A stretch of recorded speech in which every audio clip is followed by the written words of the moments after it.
હવે એના દીકરાએ પૈસા ભરી દીધા 15 દિવસના.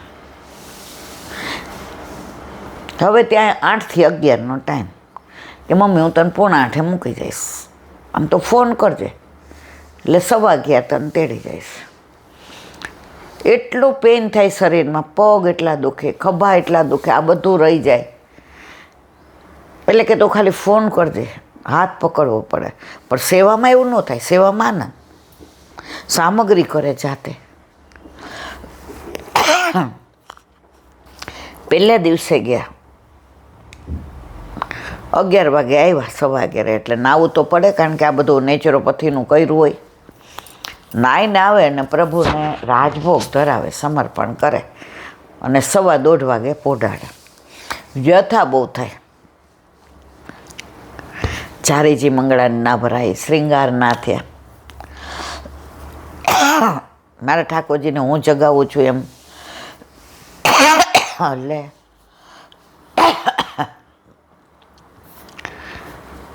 કોઈને કહે નહીં, પણ પ્રસાદ લેવા બેસે તો એનું જીવ બળે કે પ્રસાદ લઉં છું ખાલી, બાકી મારા પ્રભુના સુખ તો હું કંઈ આપતી નથી. અને હજી 15 દી પછી પાછા કેટલા દી એ ખબર નથી. તો મારી કેટલા વખતની સેવા છૂટશે એ તો બોલવાનું નથી કાંઈ. જેમ એ બેનને પ્રભુનો વિરહ થતો હતો,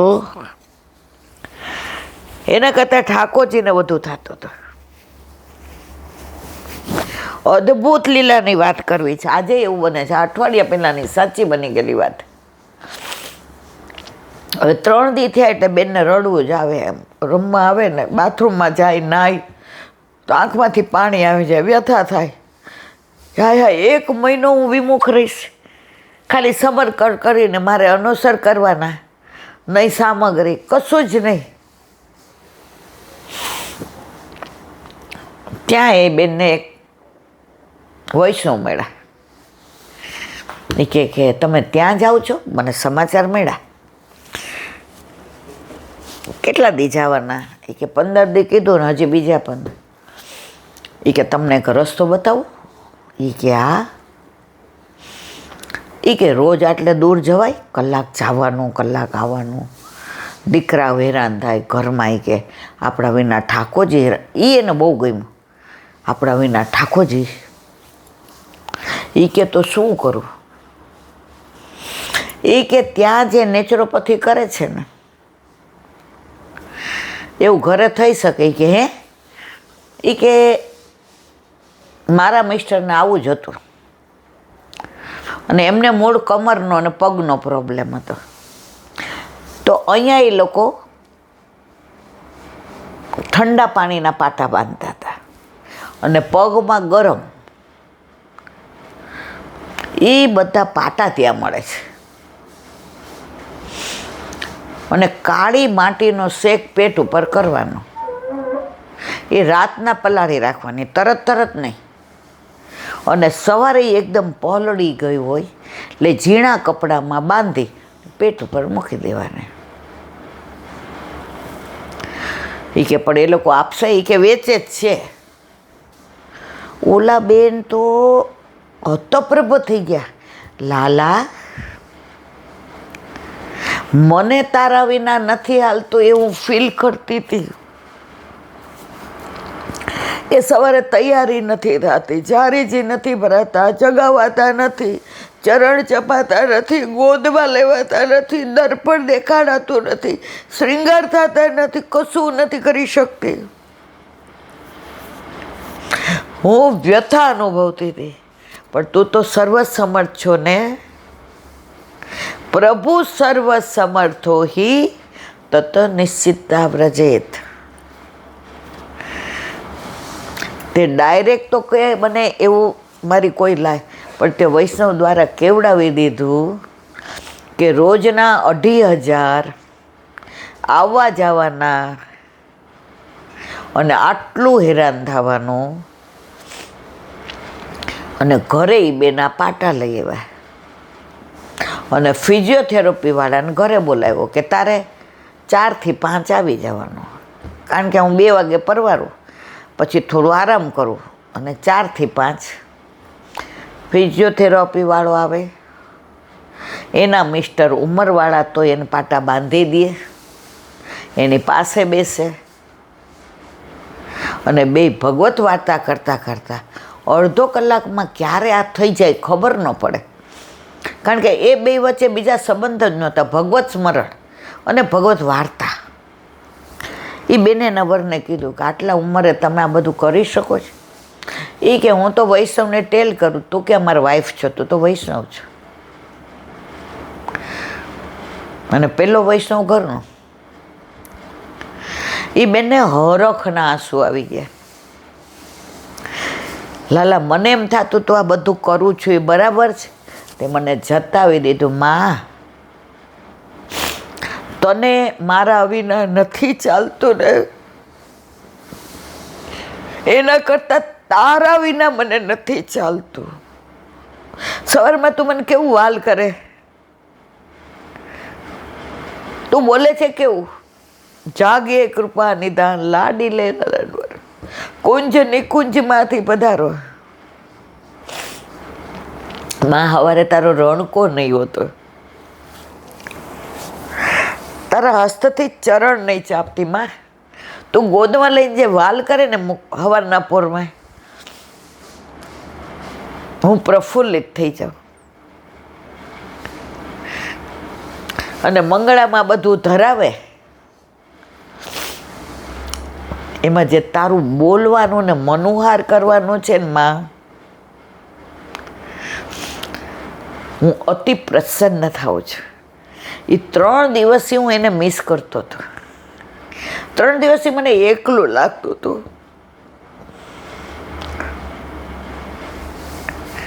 તો તારો વીર પરાકાષ્ઠાએ તો પહોંચેલો હતો, પણ મારો વીર પરાકાષ્ઠાએ પહોંચ્યો ને એટલે મેં તને વૈષ્ણવ દ્વારા કેવડાવ્યું કે આનો રસ્તો કાઢ, તને જો હું ધારું તો તને સારું કરી દો, તો પણ તારા કર્મો ખપે નહીં.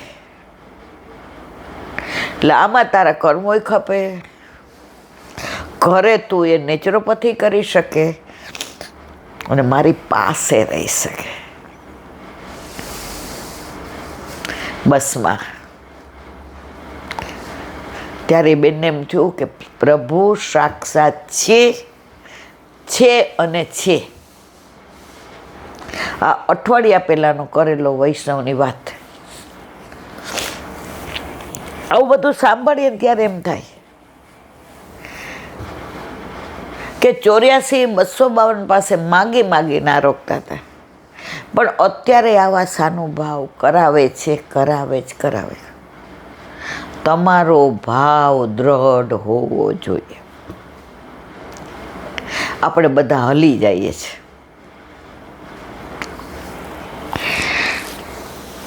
ઠાકોરજી તો કહે છે, જ્યાં સુધી તું ભટકીશ ત્યાં સુધી હું સ્થિર, અને જ્યારે તું સ્થિર થઈ જઈશ મારી સામે ત્યારે હું મચલીશ. એ મચલના, એ બોલના, એ મચલે ત્યારે કેવું મચલે, આવી લીલા કરે. તો આ શું કોઈ 1000 વર્ષ પહેલાં? ના, હમણાંની જ વાત છે. પણ એ ભાવ હજી આપણામાં નથી. એ આપણામાં આવી જશે ને મારા વાલા, આપણને જતાવશે. પણ આ બધાનું સાંભળીએ ત્યારે આપણો ભાવ તો વધે જ છે. આપણને પ્રભુ વાલો તો હોય છે, પણ વધુ વાલો લાગવા માંડે. આપણને એમ થાય સાચી વાત છે. સવારે કોઈ આપણને કાંઈ કહે તો ગમે નહીં, એમ થાય મારથી નહીં અવાય. તમે બધાય જાઓ. પ્રાચીન વૈષ્ણવ એટલે જ બહારનું ખાતા નહોતા, અને નિયમ હતો કે પ્રભુ પધાર્યા ને હવે કોઈ લૌકિક વ્યવહારમાં નહીં જાય. લગ્ન હોય, ખોળો ભરવાનું હોય, જન્મદિવસ હોય, સગાઈ હોય, જનોઈ હોય, બધી બાધા. અને લોકો એનું ખોટું ન લગાડે, કારણ કે હગા ભાઈના ઘરે ન જાય.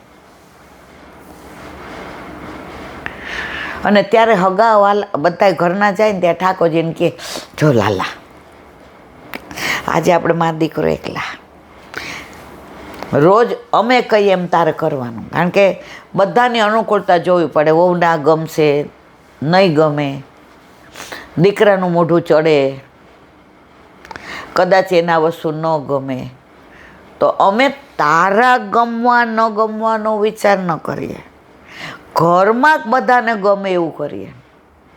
પણ આ તો લાલા બધાય સવારના વહેલા વયા ગયા જાનમાં. બોલ આજે આપણે શું બનાવવું છે? આ તો તું કે ને તારી માં બનાવશે. આ તો ચોબાપુરી બનાવીએ. તું વ્રજવાસી સાંવરો છો ને ગોપાલ. આપણે વ્રજમાં જાય છે ત્યારે કેવી ઘીમાં આવી મોટી મોટી પૂરીઓ બનાવી દે તને. તો ચાલ આજે આપણે ચોબાપુરી બનાવીએ. પાલીની બેને જોઈ તો લે, આ દહીં સરસ મળ્યું છે. દહીંમાં તને વાટેલું જીરું નાખી દઈશ. અને ટોકરી કઈ કરવી છે કે તું કે. અને સંભારો તને ભાવે છે. આજે દાળ ભાત ને એવું કાંઈ નહીં હો લાલા, તારી માથે પછી બધું નહીં થાય. દહીં વઘારી દઉં, પુલાવ અને ટોકરી. મને ખબર છે દૂધી પડી છે અને તાર બાબા હલાવી દેશે, કારણ કે મારા હાથે તો તકલીફ છે. હું બધું દૂધ ને મલાઈને પધરાવી દઉં અને તાર બાબા હલાવશે બેઠા બેઠા પ્લેટફોર્મ પર. ખાંડ નહીં નાખો, તને શરદી થઈ જાય ને. મિશ્રી પધરાવીશ મારવાલા. ઇલાયચી તો હોય, પણ તાર મુખમાં ઓલા સૂકો મેવો તને ચાવવાની કેવી મજા આવે. આ તો તારી માં તને દૂધીનો હલવો બનાવી દેશે. અને ઠાકોરજી રાજી થાય કે રોજ રોટલી દાળ ભાત શાક. આજે માં મજા આવી. આજે 50 વર્ષનો દીકરો હોય ને, 50 વર્ષનો, અને અમેરિકાથી આવ્યો હોય, ઘરે મહારાજ હોય, 24 કલાકના માણસો હોય, ડ્રાઈવર હોય.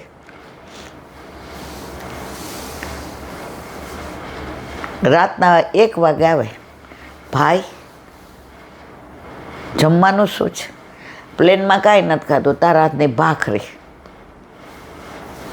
એટલે એના બાપા કહેવું, મમ્મી અત્યારે આટલી ઉંમરે ક્યાં? પપ્પા તમે વચ્ચે ન બોલતા. એ ભાખરી મમ્મી બનાવે એમાં જે સ્વાદ છે ને, એ હું 3 સ્ટારમાં ઉતરો હોઉં ને ત્યાં મને એમાં નો મજા આવે. અને માને ગમે એવી તકલીફ હોય, લાકડી લઈને હાલતી હોય, વોકર લઈને ચાલતી હોય, હા હા તું હાથ મોઢું તો કાનાઈ લાલ, હાથેથી મારા જેવાને લોટ ન બંધાતો હોય, ત્યારે પાછા ભાખરીમાં બરાબર ઘીનું મોણ ને સેજ સિંધાલું ને એ ગરમ ગરમ ભાખરી ને ચા ખાલી. જે દીકરો એવી નોકરી કરતો હોય કે ને 5 સ્ટાર હોટલમાં રહેવાનું મળતું હોય,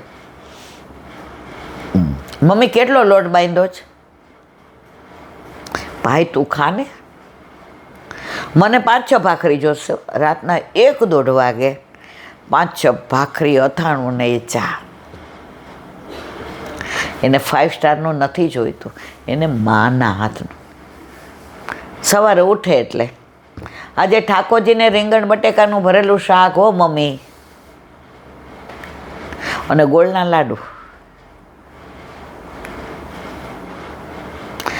આજે મમ્મી રોટલા બનાવજે. અને માખણ કાઢે ને એ ઉપર ઠાકોરજીને ધરાવજો. માને હરખ આવે. એમ આપણા ઘરે આપણા માથે બિરાજતા આપણા ઠાકોરજીને પણ માના હાથનું ભાવે છે. એક બા 92 વર્ષના તોય હવે દાળ ભાત શાક કરે.